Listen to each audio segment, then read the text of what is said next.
आज जिन गेस्ट को हमने अपने स्टूडियो में इनवाइट किया है उनसे हम बात करेंगे मोक्ष पट के बारे में। मोक्ष पट क्या है और इससे हम अपने कर्मों को कैसे सुधार सकते हैं। तो चलिए स्वागत करते हैं स्पिरिचुअल कोच नीरा सरीन जी का। नीरा जी, वेलकम टू आवर शो। नमस्कार। आज का जो हमारा ये जो टॉपिक है मोक्ष पट, ये क्या है? सबसे पहले हम ये जानना चाहेंगे आपसे। मोक्ष के द्वार का ज्ञान, मोक्ष के द्वार का रास्ता प्राप्त होना जी इतनी आसान बात तो नहीं है, बट हाँ, ये बहुत ही सिंपल वे में, बहुत ही सिंप्लीफाई कर दिया गया है मोक्षा पट के द्वारा। तो इसके पीछे क्या कोई रिलीजियस या स्पिरिचुअल मान्यताएं हैं? मान्यता से पहले मैं ये बताना चाहूँगी कि ये बहुत ही एंशियंट वैदिक टाइम्स से चलता आ रहा है। यानी कि जो हमारे ऋषि मुनि होते थे, सेंट सीयर्स होते थे, वो मोक्ष पट जो को यूज़ करते थे to inculcate spiritual values to their disciples. यानी कि अगर कोई स्पिरिचुअल एडवाइस लेना है तो वो मोक्ष पट का सहारा लिया जाता था। और ये भी मैं बता दूं कि इसमें तकरीबन 250 टू 270 बॉक्सेस हुआ करते थे, जिसमें ज़्यादातर जो बॉक्सेस थे वो रिलीजन बेस्ड थे। आपका हिंदुइज़्म हो गया, जैनिज़्म हो गया, बुद्धिज़्म हो गया। लेकिन जो मॉडर्न एज मोक्ष पट है जो हमारे तक पहुंचा है, उसमें रिलीजन बेस्ड बॉक्सेस को हटा दिया गया है and it has become concised to 72 boxes, which means कि जो कर्मा थ्योरी है, जैसे ऊपर ये बेस्ड है the cause and effect theory, उसके हिसाब से 72 बॉक्सेस में इसको कंसोलिडेट कर दिया गया है। नीरज जी, ऑडियंस से मैं जानना चाहूँगी कि हम मोक्षा पट की बात कर रहे हैं, ये मोक्षा पट मोक्ष पात ही है ना? जो क्योंकि बहुत से ऐसे जो हमारी ऑडियंस होगी उसको नहीं पता होगा, तो ये एक ही है ना? कुछ लोग मोक्षा पट बोलते हैं जी, यानी कि है तो वही, जैसे मैंने बोला, बोर्ड ऑफ लिबरेशन और द पाथ टू लिबरेशन। कुछ लोग मोक्ष पट बोलते हैं, तो अलग अलग प्रोनाउंसिएशंस हैं, but it means the same thing. तो ये जो मोक्षा पट है, इससे हम अपने कर्मों को कैसे सुधार सकते हैं? देखिए, सारा खेल जो है इस सृष्टि का, आपको नहीं लगता कि कर्मों पे आधारित है? बिल्कुल है। हम हमेशा सुनते आते हैं कि शायद मैंने कुछ किया था ऐसा जिसकी वजह से ऐसा हो रहा है। हम ये भी जानते हैं कि प्रारब्ध से, if you are believing in life after death, तो हम ये भी जानते हैं कि प्रारब्ध से हम लेके आते हैं जो भी हमारे संचित कर्म हैं, और फिर आगामी जो है हम इस लाइफ टाइम में क्रिएट करते हैं। तो बहुत ब्यूटीफुली इसमें दर्शाया गया है कि किस तरह से जो एक सोल है वो इसी खेल में उलझा हुआ है, यानी कि कर्मों के खेल में उलझा हुआ है। पहले तो उस चीज़ का आभास होना, उस चीज़ का ज्ञान प्राप्त होना अपने आप में एक बहुत बड़ी बात है कि भाई मैं कुछ गलत कर भी रहा हूँ कि नहीं, उस चीज़ का ज्ञान मिलना, फिर उसके बाद में उस चीज़ को समझना और फिर उसके ऊपर अमल करना। तो ये सारी चीज़ जो है वही मोक्षा पट के द्वारा जानी जाती है कि किस तरह के कर्मा आपको संचित कर लेने चाहिए ताकि कम से कम आगामी तो ठीक कर सको आप, और जो आप करके आए हो वो किस तरह से आप इस लाइफ टाइम में क्या आपको करना चाहिए जिससे कि उसका असर कम हो जाए। ख़त्म तो डेफिनेटली नहीं होगा, क्योंकि दृढ़ कर्मा आप ला रहे हैं, तो जो दृढ़ कर्मास हैं वो इतनी आसानी से तो जाते नहीं हैं। तो इसीलिए ये सारा जो है बहुत इंटरेस्टिंग मिक्सचर है यहाँ पे मोक्ष पट में। तो हमें कैसे पता चलेगा कि हमें कौन से कर्म करने चाहिए और कौन से कर्म नहीं करने चाहिए? ये भी बहुत अच्छा सवाल है, कौन से कर्म हमें करने चाहिए। और अच्छा, अब इसके बारे में अनु अगर मैं बात करने लगी तो बहुत ही समय ज़्यादा निकल जाएगा, लेकिन हर चीज़ का जो आरंभ है वो ज्ञान के प्रकाश से होता है, यानी कि knowledge is going to remove the veil of ignorance. ये तो हम सब जानते ही हैं। नॉलेज आपने प्राप्त की, then you understand the whole thing. When you understand, then you get certain realizations. आपको समझ में आता है, you have the realization that oh, it is like this. After realization comes your awareness कि हाँ, मुझे अगर कोई कर्म करना है तो उसका क्या repercussion हो सकता है, ये किस तहत आता है, अच्छा कर्म है, बुरा कर्म है या क्या है। And then of course there is the application का मतलब है कि अब मैं उस पर अमल कर रहा हूँ and I am very consciously aware कि मुझे ये कर्मा करना चाहिए भी कि नहीं करना चाहिए। ये भी कहा जाता है कि अगर आपके दिमाग में भी कोई थॉट आ गया ना गलत, उसको भी कर्मा में माना जाता है, apart from the actions that we perform. Neeraj ji, हर इंसान को पता होता है कि उसके अंदर क्या अच्छाई है, क्या बुराई है। बहुत से ऐसे इंसान हैं जो वो जानते हैं कि उनके अंदर क्या बुराई है, वो उस बुराई को ख़त्म भी करना चाहते हैं लेकिन नहीं कर पाते हैं। वो बुरी चीज़ उनके अंदर से जाती ही नहीं है। कैसे उस बुरी चीज़ को दूर करे वो इंसान? तो अगर आपको स्पिरिचुअली इवॉल्व होना है, अगर आपको, जैसे हम मोक्षपट की बात कर रहे हैं, अगर आपको मोक्ष की तरफ जाना है और उसके लिए आप सीख कर रहे हैं, आपकी जिज्ञासा है, तो जाहिर सी बात है आपके अंदर जो असुर हैं उनको तो आप पहचानेंगे। असुरों को हम बोलते हैं, अंग्रेजी में शायद ये ज़्यादा कैची वर्ड है, जिसको कहा जाता है शैडो सेल्फ। तो सबसे पहले आपको अपने शैडो सेल्फ पे तो काम करना ही पड़ेगा, हर कोई करता है, कोई इससे वंचित तो नहीं रह पाया है। और लेकिन सबसे पहले उनको जान लेना और एक्सेप्टेंस में आना कि हाँ भाई ये मेरा शैडो सेल्फ है। और जब आप जान लेते हैं एक्सेप्टेंस में, उसके बाद आप उसके ऊपर काम करना शुरू करते हैं। और ये सारी जानकारी, ये सारा ज्ञान, जब तक आप नॉलेज नहीं लेंगे, सही नॉलेज इसके बारे में जो मोक्षपट के द्वारा मिलता है, तब तक आप ये नहीं जान पाएंगे कि आपको कौन सा रास्ता चुनना है, या जो मैं एक कर्म कर भी रहा था वो क्या सही है या गलत है, वो भी आपको नहीं पता चलेगा जब तक आप सही ज्ञान नहीं प्राप्त करेंगे इसके बारे में। और ये तो बहुत ही ब्यूटीफुल टूल है। और ये ऐसा नहीं है कि किसी ने इसका आविष्कार किया है या किसी ने इसको खोजा है। This has always been there in our scriptures. हमारे जितने भी ग्रंथ हैं, उपनिषद्स हैं, वेदास हैं, ये सभी इन चीज़ों के बारे में बात करते हैं।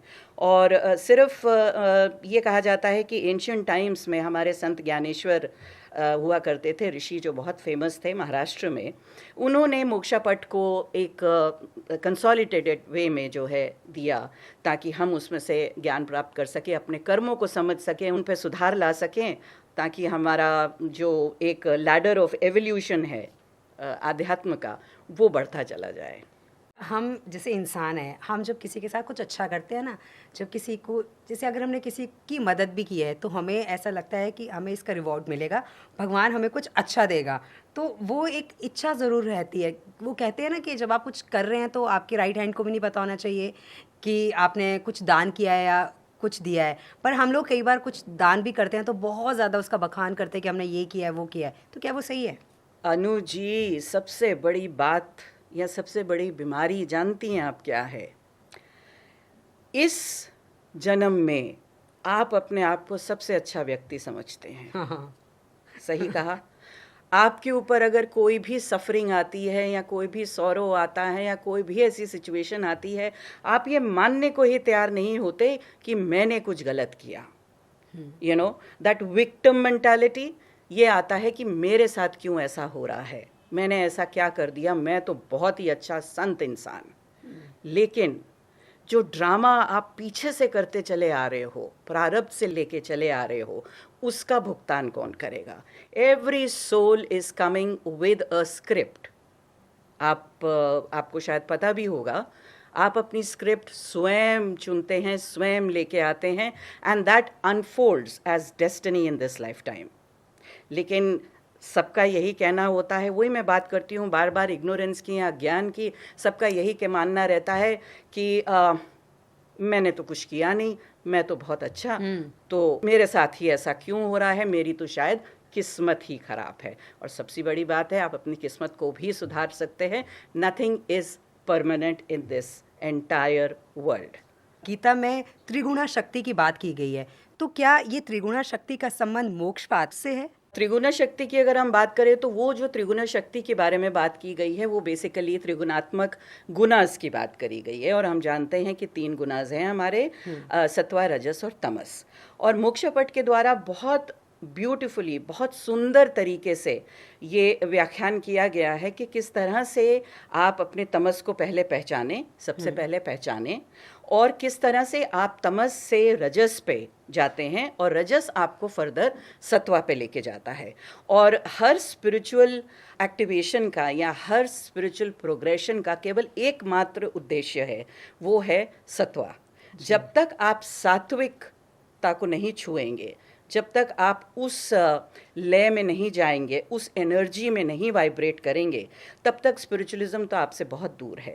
तो ये पूरी जर्नी जो है, जैसे कुछ क्लाइंट्स के लिए तो मैं ऐसा ही करती हूँ कि जब आप आइडेंटिफाई कर लेते हैं कि इनके लाइफ में तमस ज़्यादा हो रहा है। तमस क्या है? It's more of darkness, it is more of your ill deeds, it's more of your sins, it's more of your laziness, lethargy. ये सारी चीज़ आपके तमस में आ जाती है। और तमस, ये तीनों जो गुणाज हैं, ये पूरी कायनात में, पूरी सृष्टि का मूल है। तभी कहते हैं ये इंटायर प्रकृति इज त्रिगुणात्मक। तो कोई भी चीज़ ऐसी छूटी नहीं है जहाँ पे ये तीन गुणाज नहीं है। आप में भी है, हम में भी है। But the only point is कि किस तरह से हम उस जर्नी को लेते हैं कि अल्टीमेट ऑब्जेक्टिव हमारा सात्विकता का है, सत्वा तक पहुँचने का है। मोक्ष पथ की ओर अगर कोई जाना चाहता है तो कैसे जा सकता है? मतलब उससे कैसे कनेक्ट हो सकता है? सबसे पहले तो आपको अपने कर्मास पे जो है, कर्मास की अवेयरनेस होना बहुत ज़रूरी है। और जो भी आप इंटेंशनली कर्मा क्रिएट करते हैं, यकीन मानिए उसका असर तो आएगा ही आएगा आपके ऊपर, चाहे इस जन्म में आए चाहे अगले जन्म में आए। तो उसका आभास होना, और जब आपको उसका आभास होता है तो आप निरंतर, आपकी यही रहती है कोशिश कि मैं अपने कर्मा जो है उसको या तो कम से कम कर दूं, या फिर जो मैं कर रहा हूं वो मैं सोच समझ के कॉन्शियसली अवेयरनेस में करूं। It's not a reaction, it is something which is a response that we have to take in order to progress even spiritually. Spiritualism की बातें बहुत ज़्यादा होती हैं अनु, हर कोई बात करता है अध्यात्म की। हाँ। लेकिन उसका जो रास्ता जो है, या जो उसको सीख करने के जो मार्ग हैं, उसके बारे में बात अगर हम ज़्यादा करें तो बेटर रहता है। तो क्या जो हमने इस जन्म में जो कर्म किए हैं उसका फल हमें इसी जन्म में मिलता है, या फिर हमें हमारा जो अगला जन्म होगा उसमें मिलेगा, या जो हमने इस जन्म में किया है इस जन्म में ही हमें मिलेगा, चाहे वो अच्छा कर्म है चाहे बुरा कर्म है? कई बार ऐसा होता है कि एक होते हैं सीन कर्मास।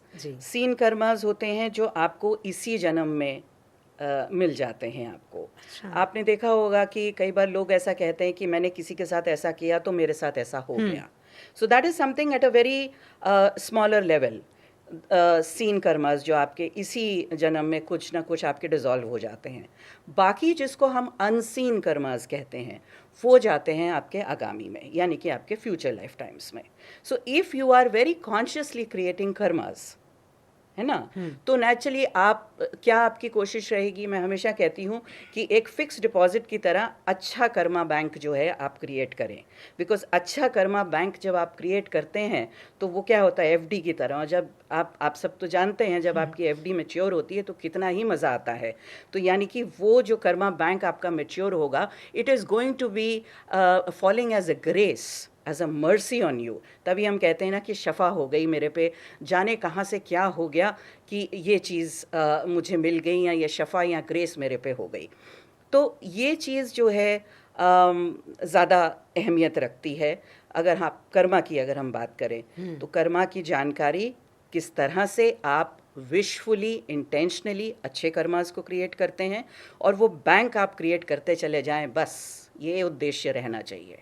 तो जो हमारी एफडी है उसका जो है वो हमें इसी जन्म में मिलता है फिर, या फिर उसके लिए हमें अगले जन्म तक वेट करना? कुछ आप यहाँ पर भी भोग लेते हो जब आप कहते हो कि यार पता नहीं कैसे था मेरी किस्मत में, मुझे ये अच्छा व्यक्ति मिल गया, या I don't know how this thing worked for me. That is something is happening behind. इतने सटल वे में सारी चीज़ें होती हैं कि उन चीज़ों को पकड़ना बड़ा मुश्किल है। Everything, because the entire world, entire कायनात is so mysterious, it's full of so much of mystery. और बाकी जो है वो नेचुरली आपके आगामी में, आपके नेक्स्ट लाइफ टाइम में जाती है। एक सवाल जो है मुझे लगता है कि शायद मुझे इसका जवाब आपसे मिलेगा। हम जैसे रामायण देखते थे या तो कोई किसी को ऐसे पानी फेंकता था, श्राप देता था और कहता था कि तेरे साथ ये होगा, और वो होता भी था। मतलब अगर किसी ने किसी के साथ कुछ गलत किया है और वो होता भी था। क्या आज के टाइम में भी ऐसा कुछ है? अगर मतलब कोई गलत करता है और हम उसको कुछ बोलते हैं कि तेरे साथ ऐसा होगा, तो क्या होता है आज के समय में भी ऐसा? देखो, कलयुग है, होने को तो कुछ भी हो सकता है। और इसको भी हम बहुत इसकी भी स्टडी बहुत ज़्यादा वास्ट है, जिसको हम वाउज एंड कर्सेस कहते हैं। दो प्रेमी जो हैं आपस में मिल गए, दुनिया भर के प्रोमिसेस ले लिए, वाउज ले लिए, मजाक में ले लिए, लड़कपन में ले लिए, लेकिन ये वाउज का जो इम्प्लीकेशन है, this travels life after life. One has to be very seriously understanding.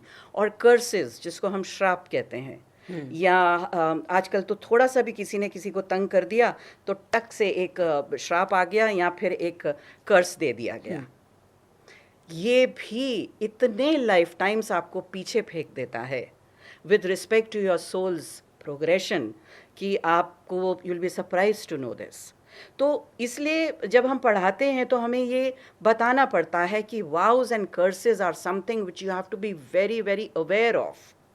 और ना ही दें तो उसे पूरा करें। कर्ज तो खैर ऑफ कोर्स आता ही नहीं है एजेंडा में, लेकिन अगर वाव आप दे रहे हैं तो उसको कम से कम पूरा करें, और नहीं तो ना दें। आपके अंदर क्षमता नहीं है, आप मत दीजिए, बिकॉज इसका implication can be for several life times. तो सोल तो क्या है, इसी में ही उलझा हुआ है। तो मोक्ष जो है वो जितना उलझा रहेगा उतना दूर जो है उसका रास्ता जो है लंबा होता चला जाएगा और उतना ही दूर होता चला जाएगा। आप यूएसए और यूके भी जाती हैं, वहाँ पे भी विज़िट करती हैं, वहाँ पे भी आपके बहुत सारे क्लाइंट्स हैं। मेरे सवाल आपसे ये है कि अगर हम बाहर के लोगों की बात करें, विदेशियों की बात करें, जो फॉरेनर्स हैं, वो ज़्यादा इस पर विश्वास करते हैं मोक्ष पथ पर, या हमारे जो इंडियंस हैं वो ज़्यादा विश्वास करते हैं? Surprisingly Anu, that's a good question, but I have seen कि जितना डेडिकेशन से और जितनी डिवोशन से वो इस सब्जेक्ट को पढ़ते हैं और जानते हैं, हालांकि वही सारा खेल आ जाता है कि they are foreigners but they do believe in life after death. And Indian spirituality से तो शायद प्रेम ही है उनको बहुत ही ज़्यादा। तो इस मोक्ष पथ को जितना उन्होंने अच्छे से अपनाया है और जितना वो you know they like to understand and go more deeper and deeper into it, मैं बड़ी हैरान होती हूँ कई बार ये जानकर कि उतना शायद अगर यहाँ पर भी होता, स्पेसिफिकली जो हमारा यंग क्राउड है उनके बीच में, तो कितना ही मज़ा आ जाता मुझे भी पढ़ाने का, सिखाने का और उनको भी इसकी नॉलेज लेने का, ताकि you know at the end of the day वही है कि आप अपने कार्मिक बैगेज को जो है वो कम कर सकें। पर अनीरा जी, मैंने ना ये जो मोक्ष पथ जो है ना, इसके बारे में ये सुना है कि जब आपकी जितनी जो आपकी रिस्पॉन्सिबिलिटीज़ हैं जब वो पूरी हो जाती हैं, जब आप घर गृहस्थी से थोड़ा फ्री हो जाते हैं, मतलब सारी जिम्मेदारियां आपकी पूरी हो जाती हैं, तब आपको इस और जाना चाहिए। क्या यही सही रास्ता है, या फिर अगर हम आज की बात करें कि आज के जो हमारे यंग बच्चे हैं, अगर वो भी इस मतलब 20 या 21 साल में इस चीज़ को अपना लें, तो क्या वो सही है, या पहले आपको अपनी जिम्मेदारियां पूरी कर लेनी चाहिए? देखिए, मोक्ष की तरफ जाने के लिए कोई ऐसा एजेंडा नहीं है कि आपको संसार छोड़ना है या आपको गृहस्थी छोड़नी है या फिर क्या यंग व्यक्ति नहीं कर सकता। This is something which is your soul's progression, soul's evolution. तो वो खैर कोई भी कर सकता है, लेकिन सबसे पहली बात यह है कि वो कितना इग्नोरेंट है, कितना अज्ञानता में है एक इंसान। पहले अच्छा, ज्ञान का प्रकाश पड़ना भी किसी के ऊपर, वो भी बहुत भाग्य की बात है। ये भी ज़रूरी नहीं है कि everyone who is trying to seek वो उसे मिल ही जाए। वो अपने आप में एक बहुत बड़ी शफ़ा है कि आप वहाँ तक पहुँचे तो सही, तो उस प्रकाश तक आप पहुँच जाएं सबसे पहले, वही बहुत बड़ी बात है। और बहुत सारे यंग बच्चे आते हैं मेरे पास जो मुझे ऐसा लगता है कि बहुत इवॉल्व्ड हैं, कहीं पीछे से बहुत अच्छे कर्मा लेके आए हैं, पीछे से भी they have been very evolved souls जो अब आए हैं, and they do follow and they do learn. And उसके लिए कोई ऐसा वो नहीं है कि आपको एक कहीं हिमालय पे जाके ही बैठना है या किसी पहाड़ पे ही बैठना है तभी आपको मोक्ष प्राप्त होगा। This is a journey, this is a process. और सबसे बड़ी बात है, जब आप स्पिरिचुअल जर्नी पे शुरू होते हैं, that is your actual examination period. Spiritual life कोई इतनी आसान नहीं होती. It's full of challenges of course, लेकिन उस चैलेंज में भी मज़ा अलग होता है. I think at least I enjoy it. या आपने कहा कि स्पिरिचुअल जर्नी, तो इसकी मतलब काफ़ी मुश्किलें आती हैं, मतलब ये अगर कोई इस रास्ते जाना चाहता है, क्योंकि मैं ये मानती हूँ कि मतलब मेरा पर्सनली, मैं आपको देख के भी मुझे ऐसा लगता है कि शायद जब आप इस रास्ते जाते हैं तो एक नूर आपके चेहरे पर दिखता है, और वो जो मुझे भी दिख रहा है, क्योंकि मतलब जो आपकी एज है, आप उस एज से बहुत छोटी लग रही हैं, तो क्या इससे हमें एक नूर दिखता है, एक अध्यात्म का सुख मिलता है, और एक शांति की तलाश जो हमें हमेशा रहती है ना, क्योंकि एक शांति हम सबको चाहिए, वो सब मिलता है हमें? देखिए, शांति तो आपके भीतर है. हम्म। कोई भी ऑब्जेक्ट, कोई भी इंसान आपको कभी खुशी नहीं दे सकता मुकम्मल. ये बात तो तय है. जो हम बाहर ढूंढते रहते हैं वो सब हमारे अंदर है. बस सिर्फ इतना है कि जैसे मैं कहती हूँ, आँखों को बाहर की तरफ करने की बजाय अगर आप आँखों को भीतर कर लें तो आपको वहाँ बैठा सब कुछ मिल जाएगा. सारे असत्य वही हैं. जैसे मैंने कहा, स्वयं से शुरू, स्वयं में ही ख़त्म. सब कुछ वही है, लेकिन हम दुनिया भर में भटकते रहते हैं, खुशी की तलाश में, हैप्पीनेस की तलाश में, सुख की, पीस की. कहीं कुछ नहीं रखा, सब कुछ आपके भीतर ही है. तो अपने आप को कैसे पहचाने? क्योंकि जिसने अपने आप को पहचान लिया वो तो महान है, लेकिन पहचाना कैसे जाए अपने आप को? क्योंकि अपने जैसे आपका एक अभी सवाल आया था कि चैलेंजेस आते हैं स्पिरिचुअल लाइफ में. तो स्पिरिचुअल लाइफ है, कोई आसान है. सब कुछ धीरे धीरे छुड़ाएगा आपसे. आपके सेंसेस को छुड़ाएगा, आपके अटैचमेंट्स को छुड़ाएगा, आपके जितने असुर आपने पाल रखे हैं उन सबको छुड़ाएगा.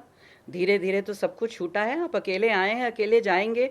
आपने ये पढ़ रखा है, गीता में बोल रखा है श्री कृष्ण जी ने, लेकिन सबको बोलना अच्छा लगता है, उसको अंडरस्टैंड करना शायद लोग नहीं चाहते. अकेले आना है आपने और अकेले ही जाना है. अब ऐसा तो नहीं है कि आप कुटुंब के साथ आए हैं, कुटुंब के साथ ही आप मोक्ष पे जाएंगे.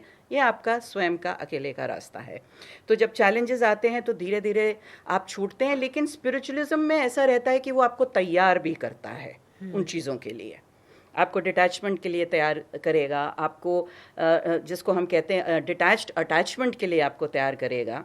आपकी अपनी जो सेंसेस हैं उसको किस तरह से नियंत्रण में रखना है, या किस तरह से उनको आपको पूरी तरह से ख़त्म करना है, वो सब भी तो आप सीखते हो. It's a process. तभी इतनी साधनाएं हैं, तभी इतने मार्ग जो हैं हमारे चल रहे हैं, तभी हमारे पुरुषार्थ जो हैं चल रहे हैं. इसमें तो बहुत कुछ है. अभी आपने कहा कि आपके अंदर के जो असुर है ना, पहले आपको उनको पहचानना है. हमारे अंदर के असुर कौन कौन से हैं? भाई, सबसे पहले तो क्रोध है, वो हर जो किसी बिना को आता है. मतलब के चढ़े जाता है हाँ. सबको. ठीक है. हाँ. और बड़े हक से चढ़ता है कि हमें तो आ रहा है, गुस्सा आ रहा है, भैया डर जाओ मेरे से. ठीक है. वो तो सबसे बड़ा आपका असुर है. क्रोध हो गया, आपका मोह हो गया. उससे बड़ा मोह को हम कहते हैं मकड़ी का जाल. आपने कभी देखा है अटैचमेंट? कैसे फंसते हैं आप उसमें, और फंसते ही चले जाते हैं.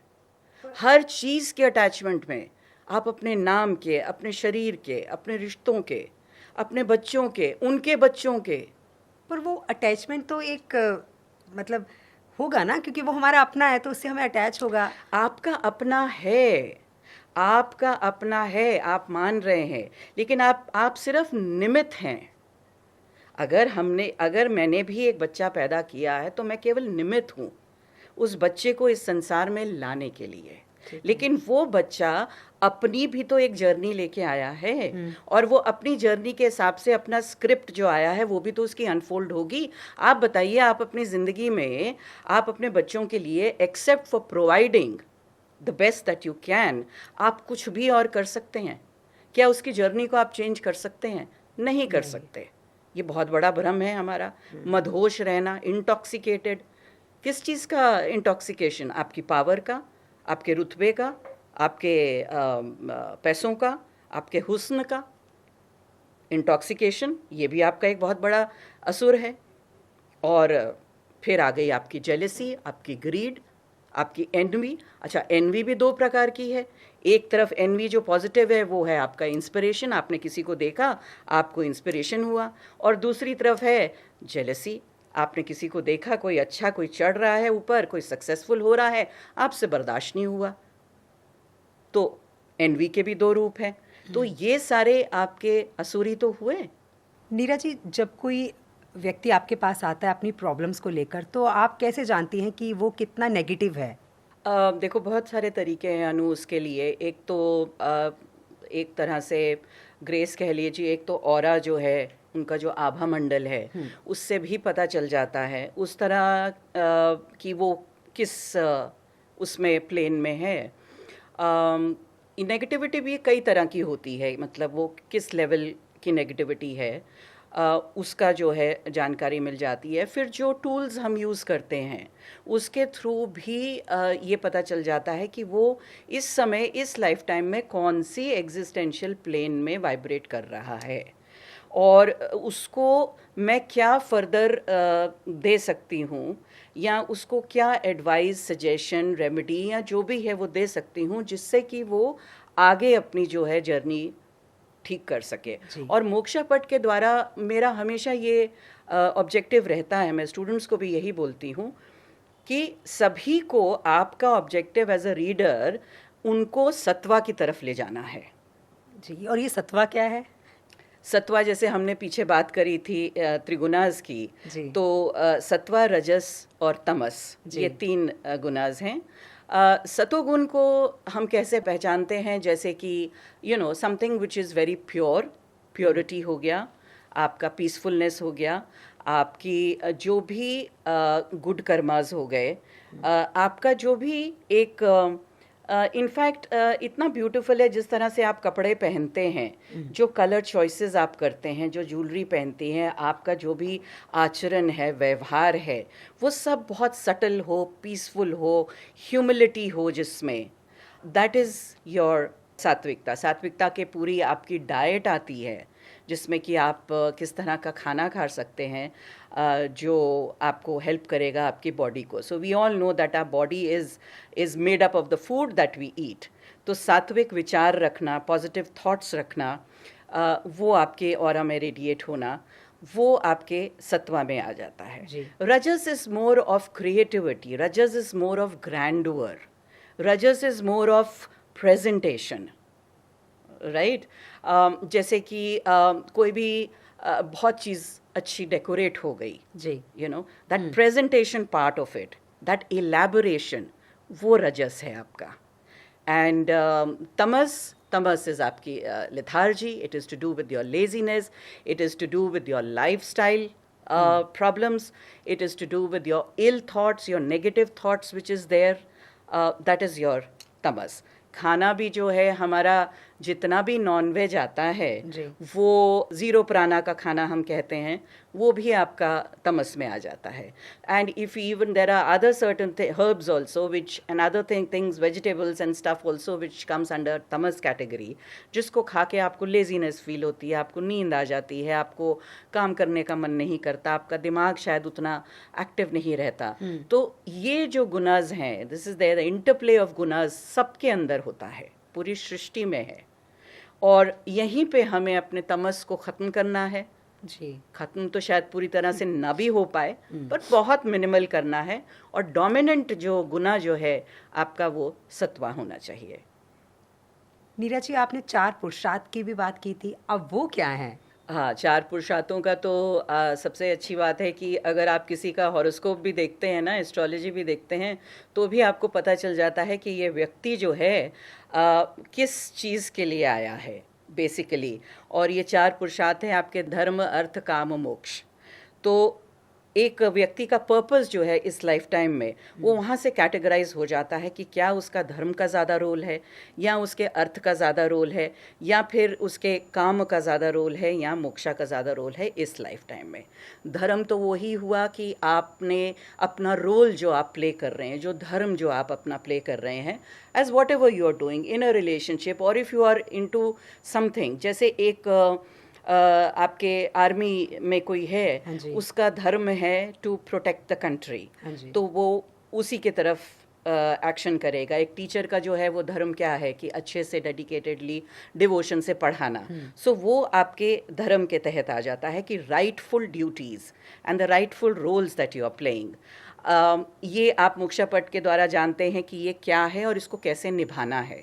उसी तरह से कैसे निभाना है आ जाता है अर्थ is monetization, it's all to do with your monetary needs, your finances.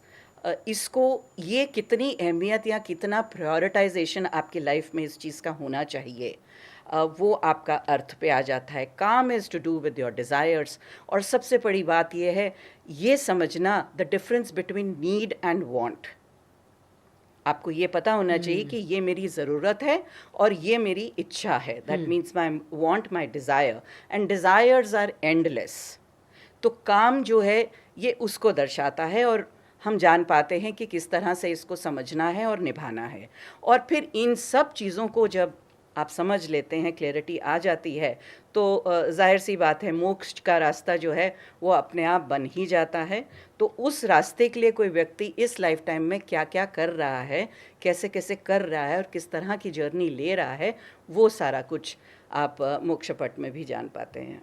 जब हम धर्म की बात करते हैं तो एक वाइफ का धर्म होता है कि बच्चों का ध्यान रखे, सास ससुर का ध्यान रखे, सबका ध्यान अच्छे से रखे। लेकिन यहाँ मैं आपसे एक अलग सवाल पूछना चाहूँगी। एक पति जो है ना वो थोड़ा फंस जाता है धर्म में कि वो अपनी माता पिता की सेवा करे या फिर अपनी पत्नी का ध्यान रखे, क्योंकि कई बार बहुत से लोग बहुत मेरी इस बात से शायद एग्री भी होंगे और शायद कुछ नहीं भी मानेंगे, क्योंकि हम हमेशा वाइफ की बात करते हैं लेकिन कहीं ना कहीं एक आदमी भी फंस जाता है उस धर्म में कि वो पत्नी धर्म निभाए या पुत्र धर्म निभाए। देखिए हर चीज़ का एक ही जवाब है मेरे पास, वो है टू ड्रॉ अ बैलेंस। संतुलन बना के रखना is the most important thing. आप प्रकृति में भी देख लीजिए, अगर संतुलन बिगड़ता है तो सुनामी आती है, अर्थक्वेक आता है या कुछ ना कुछ कैटास्ट्रोफी होती है। उसी तरह से जब आप अपने धर्मों का पालन कर रहे हैं तो हर चीज़ उसके तहत आती है। तो वहाँ पे एक व्यक्ति को एक बैलेंस अप्रोच लाना बहुत ज़रूरी है। So the whole thing is that duty उस एक व्यक्ति की अपनी पत्नी की तरफ भी है और माता पिता की तरफ तो है ही। तो उस ड्यूटी पे वो किस तरह से एक बैलेंस को क्रिएट कर पाए कि वो दोनों धर्म जो है अपने निभा पाए, वो तो बहुत ज़रूरी होता है। और कुछ लोग जिसको हम मैच्योरिटी भी कहते हैं और वो समझ लें और उसको निभाएं तो नथिंग लाइक इट।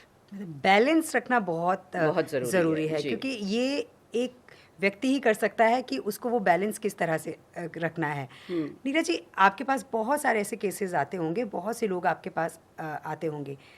मेरा सवाल ये है कि ज़्यादातर लेडीज़ आती हैं या बच्चे आते हैं या फिर जेंट्स आते हैं जो इस समय बड़ी ज़्यादा प्रॉब्लम्स में घिरे हुए हैं? इसको क्वांटिफाई करना थोड़ा मुश्किल हो जाता है कि पुरुष की तादाद इतने परसेंटेज में है या महिलाओं की है। I think it's a very fair mixture. It's a very nice mixture of the two of them coming, and young crowd is coming more, children are coming more, and they are wanting to really know. मतलब बड़ा अच्छा लगता है जब बच्चा कोई सवाल करता है कि मैं उसका फोकस देख के बहुत अच्छा लगता है कि वो क्या करना चाहता है, क्या बनना चाहता है। Some of the children, they are very focused these days. That's also I've seen. एक तरफ ये भी है जो भटकन भी है लोगों के अंदर, लेकिन तो मेरे पास तो एक हैप्पी मिक्स आता है इन सब लोगों का। आपने फोकस की बात कही। आज के टाइम में हम देखते हैं कि हम किसी चीज़ पे फोकस नहीं कर पाते। मतलब हमें ये भी चाहिए, हमें सब कुछ चाहिए। एक टारगेट नहीं है हमारा और एक फोकस नहीं है कि मुझे ये चाहिए, थोड़ा टाइम लगेगा लेकिन मुझे मिलेगा। हमें बस चाहिए कि जल्दी से जल्दी हमें जो चाहिए वो मिल जाए। तो एक फोकस के लिए हम क्या करें? मतलब क्या कोई ध्यान करें या क्या करें? मतलब ये सवाल। देखिए, सबसे पहले तो आपका ऑब्जेक्टिव क्लियर होना चाहिए कि आप चाहते क्या हैं। जब आपका ऑब्जेक्टिव क्लियर होगा तो आपका फोकस जो है वो खुद ब खुद आएगा और प्रायोरिटाइजेशन आपकी खुद ब खुद आएगी। और उसके लिए सबसे अच्छी जो चीज़ है जो हम बोलते रहते हैं निरंतर, वो आपका या तो फिर योग है, साधना है, मेडिटेशंस हैं या चैंटिंग है। यानी कि और आजकल तो माइंडफुलनेस बहुत ज़्यादा हो रहा है, यानी कि माइंडफुलनेस एक्टिविटीज़ जो है उसके ऊपर बहुत ज़्यादा ज़ोर हम लोग डालते हैं. Mindful activity is nothing but focus. वो किस तरह से आप- So if you're doing anything, you're doing it with such a bullseye focus in that mindful activity. चाहे आप एक ड्राइंग ही कर रहे हैं, उस पे आप पूरी तरह से फोकस डाल के आप करते हैं कि कोई भी और विचार आप अपने दिमाग में नहीं लाने देते, नहीं अलाउ करते हैं. और ये अगर आप धीरे धीरे करते चले जाते हैं तो फोकस आपका डेफिनेटली बढ़ता है. Meditation is also focus and concentration, यानी कि अपने सारे विचारों को आपने नियंत्रण में कर कर उनको एक ऑब्जेक्टिव, एक लक्ष्य की तरफ आपने उसको साध दिया है. तो फोकस और कंसंट्रेशन बेसिकली इन्हीं चीज़ों से डेवलप होता है, लेकिन उसके पीछे होता है ऑब्जेक्टिव कि मैं क्या करना चाहता हूँ. That has to be, that clarity has to be there. और वहाँ पे शायद हम जैसों का रोल ज़्यादा आ जाता है कि अगर किसी को कन्फ्यूजन है तो ये बताया जाए कि भाई आपको क्या करना चाहिए, और अगर सही गाइडेंस सही समय पे मिल जाए तो I think you one the battle anyways. या और नीरज जी, बहुत से लोग ऐसे होते हैं कि अगर उनको किसी ने कुछ कह दिया तो पूरा दिन वो बात जो है उनके दिमाग में चलती रहेगी, मतलब वो उसके बारे में सोचते ही रहते हैं, सोचते ही रहते हैं. कुछ लोग ऐसे होते हैं, वो कहते हैं कि इस सोच पर हमारा कंट्रोल नहीं है, मतलब अगर हम लेटे भी हैं तब भी वो बात जो है हमारे दिमाग में चल रही है. हम अपने सोच पर कंट्रोल नहीं कर पाते हैं. इस माइंड को कैसे कंट्रोल में रखें? तो आपको ये भी जानकर बड़ा हैरानगी होगी कि कितने सारे थॉट्स हमारे पूरे दिन में हमारे माइंड से निकलते हैं. And 80% of the thoughts are the useless thoughts, you know, which have got no relevance, which have got no benefit. Only 20% are substantial, which have got some value. तो थॉट डाइटिंग करके एक शब्द है जो बहुत इंटरेस्टिंग शब्द है. Dieting की हम बात करते हैं तो क्यों ना थॉट्स की भी डाइटिंग करी जाए. तो थॉट डाइटिंग अगर आप निरंतर करते रहते हैं, और वो ज़्यादातर आपकी माइंडफुल एक्सरसाइजेज या फिर मेडिटेशंस के थ्रू ही आता है, तो वहाँ पर आप धीरे धीरे थॉट्स को कम करते चले जाते हैं. ये क्या है मतलब? थॉट डाइटिंग इज जैसे कि आप खाना कम करते रहते हैं to lose weight. So similarly thought dieting is something जहाँ पे आप अपने थॉट्स को कॉन्शियसली कम करते चले जाते हैं. अच्छा. जिससे कि आपका माइंड ज़्यादा से ज़्यादा पीसफुल हो सके. नीरज जी, मोक्ष पट का कोई साइंटिफिक बेस है क्या? अब आप यहाँ पर भी साइंस को ले आई. जी. क्या हर चीज़ का ज़रूरी है साइंटिफिक बेस होना, साइंटिफिक बैकड्रॉप होना? हम यहाँ पे मोक्ष की बात कर रहे हैं और मोक्ष के द्वार की बात कर रहे हैं, मोक्ष के मार्ग की बात कर रहे हैं. यहाँ पर साइंस का क्या रोल? पर हम इस चीज़ को मानते हैं ना, जहाँ साइंस आ जाती है हमें लगता है कि ये बात बिल्कुल ठीक है. लॉजिकली अगर आप बात करें तो ठीक है, there is a certain logic which can be explained. But अगर हम मोक्ष के बारे में बात कर रहे हैं, स्पिरिचुअल इवॉल्वमेंट के बारे में बात कर रहे हैं, तो वहाँ पर जो है आपका एक धर्रा जो है वो थोड़ा सा अलग हो जाता है, साइंस से अलग हो जाता है, हटके हो जाता है. तो हर जगह साइंस को अगर हम फिट कर दें तो वो शायद बात कुछ समझ में आती नहीं. नीरज जी, मोक्ष पट को एक सांप सीढ़ी के खेल के रूप में क्यों बनाया गया है? क्या ये इंटरटेनमेंट के लिए है या इससे हमें कुछ सीखने को मिलता है? एंटरटेनमेंट तो मैं नहीं कहूँगी, और हम इतनी गूढ़ बातें कर रहे थे, मोक्ष की बातें हम कर रहे थे, तो बेसिकली तो ये हमारे ग्रंथों से ही निकल के आया है ये नॉलेज. तो this is basically giving you the way to liberation. और बड़ा इंटरेस्टिंग है मोक्षपट. और ब्रिटिशर्स जब यहाँ से गए थे जी. तो उन्होंने इसी मोक्षपट से इंस्पिरेशन लेकर स्नेक्स एंड लैडर्स जो गेम आप खेलते रहते हैं बड़े मज़े से, इसी के ऊपर वो आधारित है. और अगर आप इसको भी देखेंगे, मैं थोड़ा सा यहाँ पे अपने व्यूअर्स को भी दिखाती हूँ.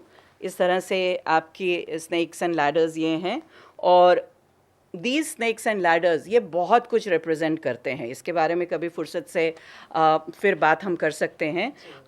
जैसे कि अगर ये आपका एक स्नेक है जो आ रहा है नेगेटिव इंटेलेक्ट से आपको काट कर सीधा लेके आ रहा है नलिटी पे। नेगेटिव इंटेलेक्ट क्या होता है? दुर्बुद्धि।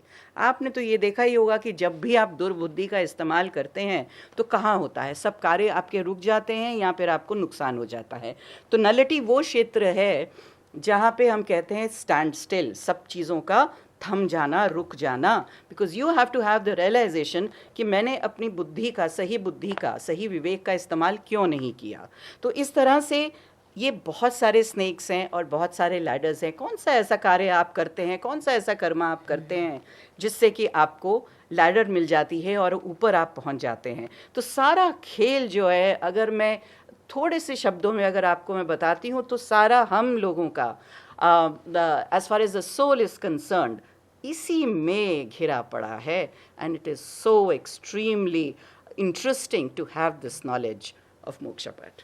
तो जीवन में जो भी इस समय हो रहा है, चाहे वो अच्छा है चाहे वो बुरा है, आप ये समझ लीजिए कि वो सब इस स्नेक एंड लैडर्स के आसपास ही घिरा हुआ है।